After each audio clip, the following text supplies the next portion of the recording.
Secretary, welcome to Israel again. Unfortunately, as we are meeting now, there are casualties in a serious terror attack in the entrance to Jerusalem, our capital.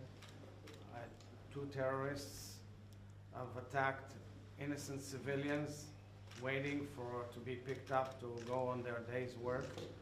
And we have casualties, we have loss of life, and I would like to express my heartfelt condolences to the families and of course to pray for the swift recovery of the wounded. This is another example of the situation we're in, the endless war that we are fighting against terror organizations, especially Hamas, in these very complicated and challenging times. I thank you for coming here. As always, you've been expressing the support of the United States, the President, administration, and I must say on behalf of the American people at large, so I thank you very much. We are working and praying and demanding the immediate release of all the hostages, and I thank the United States of America for the immense work it is devoting to the release of the hostages. There are still around 150 hostages who are there in Hamas hands in Gaza.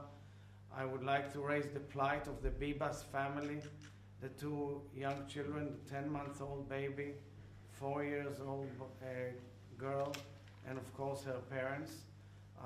Their whereabouts are unknown to us, and we are demanding their immediate release. It was obvious that little toddlers will be released with their mother and hopefully with their father as soon as possible. And finally, you know, Mr. Secretary, you are following in the footsteps of a giant, a titan, Dr. Henry Kissinger, who has left us peacefully tonight. We are big admirers of Henry Kissinger, who laid down the foundations of so many great decisions of his and processes which he has led, which has brought results that we feel until today, peaceful results. He laid the cornerstone of the peace agreement, which were later signed with Egypt, and so many other processes around the world. I admired Henry Kissinger. In our last conversation, he ended the call by saying, "Mr. President, please know I've always loved and admired and supported the state of Israel, and so I've always felt his love and compassion for Israel and his belief in the Jewish state." Thank you and good morning. Well, thank you, Mr. President. This is my 4th visit to Israel since October 7th. And as you said, we're reminded yet again by the events in Jerusalem today of the threat from terrorism that Israel and Israelis face every single day. And like you, my heart goes out to the victims of this attack. I believe one person lost life, maybe as many as 3. We're thinking of them, we're thinking of their families, their loved ones, and we mourn their loss just as we mourn the loss of any innocent life. From day one, we have been focused relentlessly on trying to secure the release of hostages from Gaza and from Hamas. And we have seen over the last week the very positive development of hostages coming home, being reunited with their families, and that should continue today.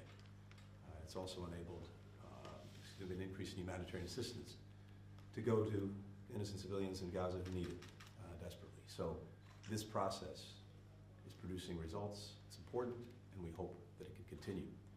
At the same time, I look forward to detailed conversations with the government of Israel about the way ahead in Gaza. The United States firmly supports Israel and its right to defend itself and to try to ensure that October 7th never happens again. You noted the passing of Henry Kissinger. Secretary Kissinger really set the standard for everyone who followed in this job. I was very privileged to get his counsel many times, including as recently as about a month ago. He was extraordinarily generous with his wisdom, with his advice. Few people were better students of history. Even fewer people did more to shape history than Henry Kissinger. Thank you. Thank you, Press. Thank you, Press.